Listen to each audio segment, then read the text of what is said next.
Assalomu alaykum qarindoshlar. Biz bugun darsimizni psixologiya tarixida nurg'un talash tortishlarga sabab bo'lgan. Shundaqla psixologiyaga aytib zo'r tuhfa qo'shgan bir tajriba bilan boshlaymiz. 1959-yili amerikalik mashhur psixolog Harry Harlow bunday bir tajriba ishlagan. Harlow onasidan yangi ayrilgan maymunning bolasini cho'ng bir qafasga solgan. U yerda ikki dona sun'iy ona bor. Biri qattiq simlar bilan o'rab yasalgan, ko'rinishi sovuq, qo'pol bir ona. Yana biri yumshoq adyal bilan o'ralgan yumshoq bir ana. Maymun bu qafasga solingandan keyin tabiiy yugurib berib yumshoq onaning quchog'iga chiqib oldi. Ammo qo'rs qochqani bo'lsa, qattiq onaning qishidagi sutni emadi. Emib bo'lgandan keyin yana yumshoq onaning quchog'iga qaytib keldi. Harry tajribani yana bir qadam ilgarilatgan. U maymunning qo'rqitilgan vaqtdagi imkonsini bilmoqchi bo'lgan. Shuning bilan u maymunni qo'rqitadigan maxsus bir narsa yasab, uni qo'rqitib boqqan. Maymun qo'rqitilganda yana darhol qechib berib, o'ziga sut bergan, qattiq onaning emas, balki yumshoq quchoq bergan, yumshoq onaning quchog'iga chaplashib olgan. Biz tajribani ko'rdik, nimalarni his qilgan bo'lishimiz mumkin? Biz oldingi qatimliq darsimizda bolalarning tubki ehtiyojini so'zlagan vaqtda ularning hissiyot ehtiyojini tilga oldik. Amaliyotda bugungi tajriba dal bizga o'sha hissiyot ehtiyojini balkim esimizga solgan bo'lishi mumkin. Amaliyotda bolalardagi muhabbat ehtiyoji, hatto bolalardagi emas, insonlardagi muhabbat ehtiyoji mana shunda universal barliq jonliqlarga o'rtaq. Xuddi bu tajribada ko'rganimizdek, maymun qo'rqqan vaqtdami darhol o'ziga mehr-muhabbat his qildirgan bir quchoqqa o'zini etib oladi. Ya'ni shu maymundimi bir mehr-muhabbatga, bir kuyinishga, bir g'amxo'rlikqa bo'lgan bir ehtiyojni bu tajribadan aytib ro'shan ko'ra olamiz. Endi yana bir tajriba esimga kelib qoldi o'sha yerda. Buni uzun yillar ilgari bir kitobda o'qigandim, uning kimlar tarafidan qachon ishlanganligi bek esimda yo'q. Ammo tajribaning umumiy ahvoli bundoq. Uningda chashqonlar tajriba qilinadi. Ya'ni o'xshashlar yangi tug'ilgan bir turkum chashqonlarni ikki guruhga ayirib, ularni o'xshash sharoitda boqadi. Ya'ni ularning ichidigan suti yeydigan narsalari o'xshash. Ammo bir guruhdagi chashqonni har kuni bir qancha qitim yumshoq, mamuq bir cho'tka bilan dumbisini silab qo'ydi. Ammo bir qancha haftadan keyin ularning o'sib yetilishidan aytib farq ko'rishga boshlaydi. Ya'ni silab qo'yilgan chashqonlar hem semiz, hem çoğun, tüklürümü farkırak çoğun buldu. Ama yeni bir gruptaki çaşkallar olsa bir kadar cuğu kiçik, tüklürümü onda farkırak emez, bundak çoğun oldu. Yani bu yerdeki fark pakatla olanın dümbisini silap koyuş, başka çıkanda fark yok. Belki bazı hatalarımız öyle kalmışı mümkün. Bu maymun, yoki çaşkan hakkında işlengen tecrübelerini bu insanların hareketini düşündürüşke zaten kançılık tedbikli buldu deb o'ylayotgan bo'lishlar mumkin. Tedbikli buldu. Yani tadbiqlig'i bo'lgan sohasida shulardan erishgan ma'lumotlar orqali insonlarning harakatini tushuntirishga bo'ldi. Bu psixologiyadan oid keng qo'llaniladigan bir tadqiqot metodi. Bu haqda inchki so'zlashning hojati yo'q. Endi undan boshqa, ya'ni bu hayvonlarning tajribasidan boshqa ishlangan nurg'un tadqiqotlar bor. Buning ichida, ya'ni ota-onasidan ayrilgan, ota-onasi yo'q, shu daraltamlarda, yetimxonalarda beqilgan bolalar bor. U haqda ishlangan tadqiqot natijalari intayin ko'p. Hatto nurg'un davlatlar bu vaqtdan ait ko'p tadqiqotlarni elib borgan. Men bularning bir qismini o'qib chiqdim, hamda hammaning tafsilotini so'zlashning hojati yo'q. Ham vaqt bunga yetishmaydi. Bütün tadqiqot natijalarini tuvandagi bir qancha jumlaga yig'inchoqlashga bo'ldi deb o'ylayman. Daraltamlarda, ya'ni yetimxonalarda cho'ng qilingan bolalarning o'sib yetilish jihatda normal oilalarda cho'ng bo'lgan bolalarga qaraganda universal bir kechikish bo'ldi. Ya'ni ularning hatto jismoniyatida, badanida, masalan, ig'irligi boyunun egizligi jihatlarda kechikish yuz berdi. Undan boshqa ularning aqliy taraqqiyotimi, ya'ni IQ'si normal bolalarga qaraganda selishtirilmay qolgan vaqtda tuvan chiqqan. Ya'ni undan boshqa ular maktabga borgandan keyin maktabdagi dars natijasi boshqa bolalar bilan bo'lgan munosabatda, masalan, boshqa bolalar bularni to'liq bo'zak qilib olgan. Hatto bu bolalarning tili chiqishimi boshqa bolalarga qaraganda, ya'ni normal sharoitda cho'ng bo'lgan bolalarga qaraganda xilali kechikkan.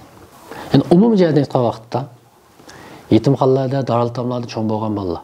Gerçi bu daraltamlarning moddiy sharoiti nihoyat yaxshi bo'lsa-mu, ya'ni yemak ichmiki, yetish qupishi nihoyat yaxshi sharoit bilan ta'minlangan bo'lsa-mu, ammo ular yana o'sib yetilish jihatda o'zining qurlashlariga qaraganda xilalar kechikkan. Ya'ni ifodasi yaxshi bo'lmagan.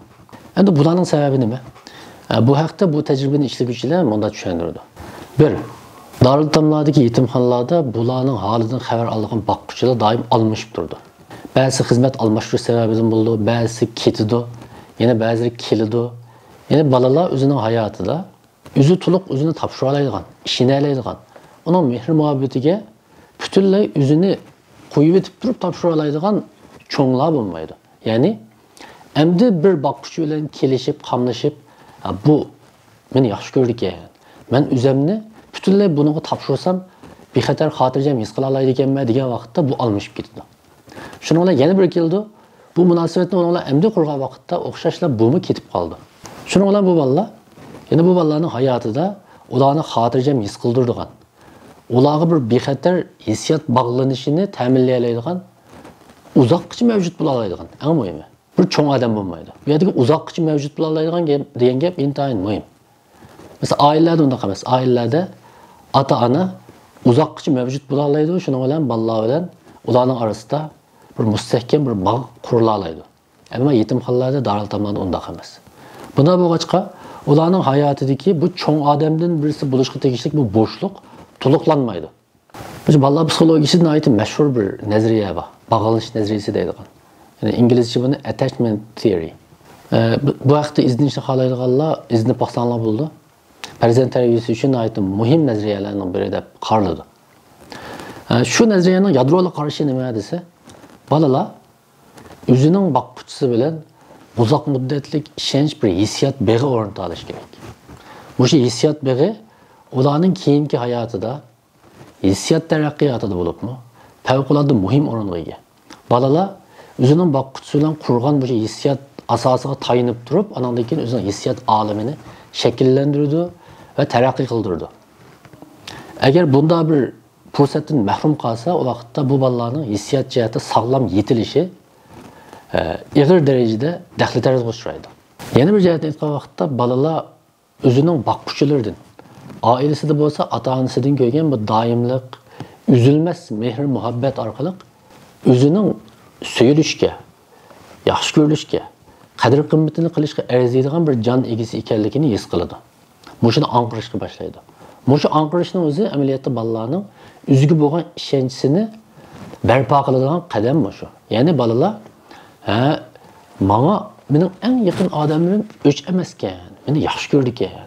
Demak men yaxshi ko'radigan, yaxshi ko'rishga arziydigan bir odam ekanman deb o'ylaydi. Shuning bilan o'ziga bo'lgan ishonchisining tunji turiki mushu yerda mushu xil shaklda barpo qilinadi. Endi bu o'ziga bo'lgan ishonch haqida so'z qildik.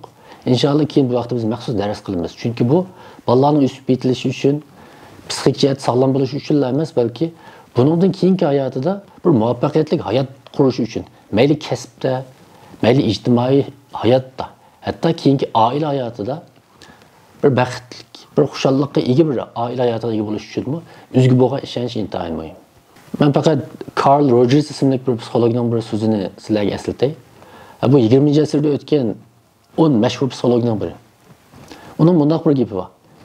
İnsanlarning barliq psixik masalalarini, psixik dishvorchiliklarni agar bir so'zga yig'inchoqlashga, birla sababga bog'lashga to'g'ri kelsa, tegi takdin etgan vaqtda o dal insonlardagi o'ziga bo'lgan ishonchning kamligidan tug'ildi deydi. Balki biz o'ylashimiz mumkin. Bolalarga kuyinish, mehr muhabbat his qildirish, bu Uyg'ur ota-onalarga nisbatan bularning samiga selishning hojati yo'q. Uyg'ur ota-onalari bolalarni mehr muhabbat jihatda anda kamtuk his qildirib qo'ymaydi deb o'ylashimiz mumkin. To'g'ri. Haqiqatan nurg'un ota-onalar shundoq. Ammo biz e'tirof qilmasak bo'lmaydigan bir paket bor. Bo'libmi, masalan, mening yoshimdagi qarindoshlarimiz balkim kichik vaqtida ko'pincha biz qopqini turib boshquradigan ota-onalarning qo'lida jon bo'lgan. Ya'ni bizning madaniyatimizda ota-onalarning ota-onalik amaliyotida bolalarni bek ergiltib etmaslik, o'zini yaxshi ko'rganligini bek ifodalab ketmaslik, qopqida boshqurish, bir g'o'miyib qo'yish bilan boshqurish, oldida tik turadigan qilib etish bizning farzand tarbiyasi falsafamizning muhim turiklari. Endi bizning bugungi darsimiz bizning mana shu engimizga yerlashib ketgan ba'zi tushunchalarimizga jang'alan qildi. Bizning realligimizmi amaliyotda ma'lum darajada shundoq. Biz kichkimizdan boshlab mehr muhabbet ota-onalar tarafidan to'g'ri ravishda singdirilmagachga va o'rgatilmagachga cho'ng bo'lgandan keyinmi bizning o'zimizning mehr muhabbatini boshqalarga his qildirishimizda og'ir masala bor. Shunlashqa shuni ogohlantirgim keldi. Biz kichik vaqtimizda bek keltib qo'ysam, gadinimga minib oldi deb, gadinimizga elib ko'tirishdan qo'rqqan bolalarimiz balkim kelgusida gadinimizga minmasligi balkim dasishi mumkin. Bu eng qo'rqinchli bir tarafi. Agar biz bugungi darsimizdan bolalarimizga, bo'libmi bovoqlarimizga biz ularga ta'minlaydigan qimmat baliq sut parashogi, har xil oziqlik to'liqlash mahsulotlari, qimmat kalsiy, vitaminlarga qaraganda ota-onalarning kuchqining, ota-onalarning mehr muhabbatining, ularning bag'rining, bolalar bilan birga o'ynashining texmi qimmatli, texmi muhim ekanligini his qilgan bo'lsak, biz darsimiz maqsadiga yetgan bo'ldi. Amaliyotda mening bugun so'zlaganlarim Payg'ambar alayhisolamning bunu hadisining boshqacha bir shakldagi tafsiridan iborat. Bir qatim Payg'ambarimiz o'zining nevrasi, ya'ni Hasan roziyallohu anhuni quchqiga elib so'ydi.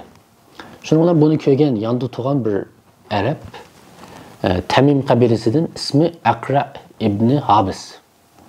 Bunu ko'rgandan keyin Payg'ambarimizga dedi: "Ey Rasululloh, mening 10 bolam bor, men hech ularni quchqimga elib so'ymayman" deb shundoq dedi. Shunga Payg'ambar alayhisalom nihoyat mashhur, ammo ma'nosi nihoyat cho'nqur bir gapni qildi. "Men la yarham, la yurham." Buning ma'nosi shu. Shafqat qilmaydigan kishilarga shafqat qilinmaydi. Meningcha bizga bu hadis bütün bugun so'zlagan darslarimizni nihoyat yaxshi yig'inchoqlab beradi deb o'ylayman. Hammalarga rahmat. Agar darsimizni anglab, "Hey, boshqalar anglasin bo'pti ekan" deb gelingiz qilgan bo'lsa, ular bilan o'rtoqlashishni unutib qolmanglar. Shundaqla kanalimizga a'zo bo'lsanglar, har doim darsimizni vaqtida anglay olasizlar. Sizlarga rahmat.